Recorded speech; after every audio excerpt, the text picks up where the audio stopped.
Hello po sa ating lahat. Welcome back again to our channel. Kumusta po kayo? Magandang dapit hapon na po sa ating lahat. So, ayan. Kaya po pala ang dami kong nako-content lately kasi nga medyo mahina at medyo matumal po kaya nakakagawa ako masyado ng mga content dahil hindi ganoon ka-busy kagaya before. So, ayan, shout out po muna kay Sir Dave Magudayaw. Ang kanya pong comment at katanungan ay, pwede po ba yung front hub ng TMX 155 sa Rusi TC 175? Salamat po. At shout out na rin po sa GNG Motorcycle Parts and Accessories. Ayan, kumusta po kayo? And shout out din po sa MC or Mac_Don Motor Parts and Accessories from Kalinan, Davao City. Ayan, magandang gabi po sa ating lahat at medyo nakakalungkot tong dito kila Sir Leo dahil nga sa tumal yung isang shop nila ay tuluyan na ngang nag-close. So, na-assume ko na siguro nagre-rent sila ni Sir, kaya kapag nagre-rent at ganoon katumal at abonado ka palagi talaga sa iyong renta ay wala kang choice talaga. Napakabigat nitong 2024 natin talaga, napakahina at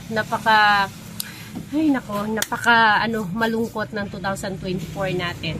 So anyway, ayan, bigyan natin ng kasagutan ng tanong ni Sir Dave kung ang TMX 155 ba ay pwede sa Rusi TC 175. Okay, so ipapakita ko po sa inyo ngayon.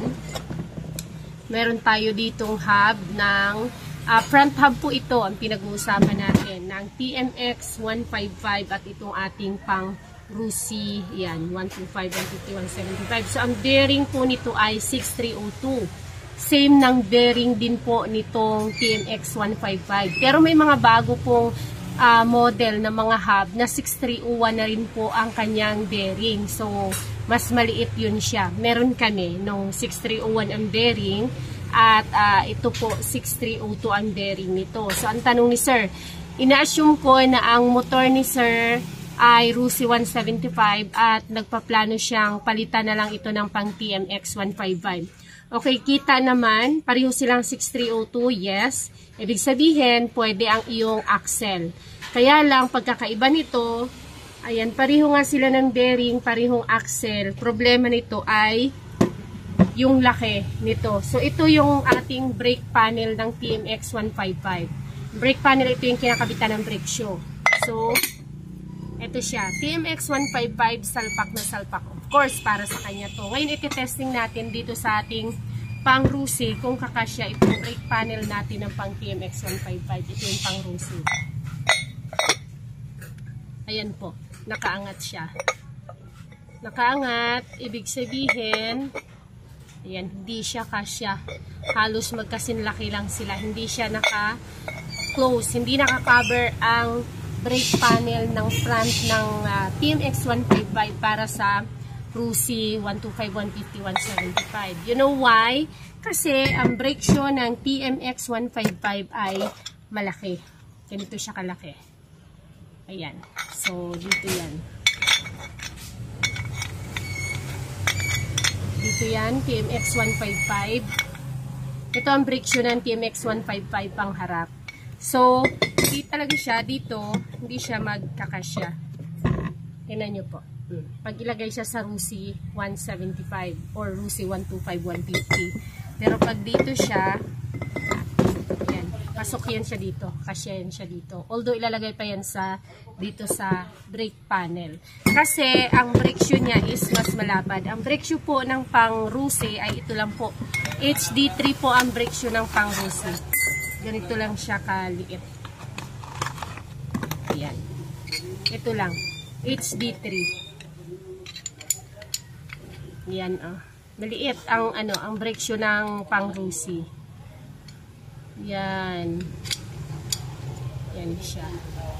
So, hindi siya kakasya. Anyway, sa brake shoe po ng pang TMX 155, dagdag ko na rin. Ito, may iba tayong brand dito. Itong GPC. Ayan, pareho lang yan sila ng laki, but the problem is, mas makitid. Ayan, oh. Mas makitid or manipis or maliit itong ibang brand. Anong brand nito? MSM. Ito MSM, ito GPC. So mas malapad itong GPC compare dito sa MSM. The problem is, may mga hub na okay lang ito, yung medyo mas makitid ito. Meron ding hindi, maluwag siya, kailangan talaga branded siya. Kagaya nito. Ayan. May nabibentahan ako nito na okay lang kasi meron ding ayaw nila kasi nga manipis. Ayun siya, manipis din siya, maliit kumbaga. So, ang halimbawa po, ang iyong motor ay Rusi 175 or Rusi. Gusto mo siya gawing TMX 155, magpapalit ka po ng brake panel. So, papalit ka ng hub, dahil gusto mo na siya mag-hub, papalit ka ng hub, bibili ka na ng pang TMX 155, bibili ka na rin ng brake panel na pang TMX 155. Ang bearing mo, pwede mo kunin doon sa luma mo. Ang axle mo, pwede na rin siyang kunin galing doon sa luma mo. At yung kanyang wheel seal. Yung ganitong wheel seal, pwede mo na ilipat dito. So, may mga brand tayo na kasama na yung bearing, kasama na yung wheel seal. Meron mga ganong brand. Itong brand na to, MSK wala. Pero ito, ayan, may kasama ng bearing at may kasama na siyang wheel seal. Depende sa brand yung may mga kasama ng bearing tsaka wheel seal. Kahit sa mga panglikod na na hub. Ayan, at saka ang magagamit po pa dito ang kanyang brake arm at saka ang kanyang brake cam. Ayan, malilipat mo yan doon sa iyong sa iyong bagong hub na TMX 155. So, ayun lang, pwede naman siya, kaya lang medyo medyo magagastusan. Ngayon, kung ang problema mo naman is yung hub mo lang, halimbawa nabasag, bili ka na lang ulit na pang Rusi na same siya, Rusi na 6302. Kasi kung magpalit ka ng Rusi 6301, papalit ka naman ulit ng brake panel, palit ka ng axle, palit ka ng bearing. So, ayun siya. Kaya, palitan mo na lang ng hub ng pang Rusi na hub para hindi ka na magpalit ng panel mo. At yung dagdag ko lang po doon po sa natin sa brake shoe na pang mga brake shoe po. Yung kanya pong lining nitong brand na to is medyo makitid. So yung casting niya po, syempre yung cast niya is makitid din. So may mga brand like kagaya nitong GPC brand na malapad yung kanyang lining. Yan. So, swak na swak itong cast niya doon sa iyong brake panel. Pero, ito kasi medyo mura. Medyo murahin. So, ito ay 131mm. Ito namang pan TMX ay 141mm. Kaya, ayan siya.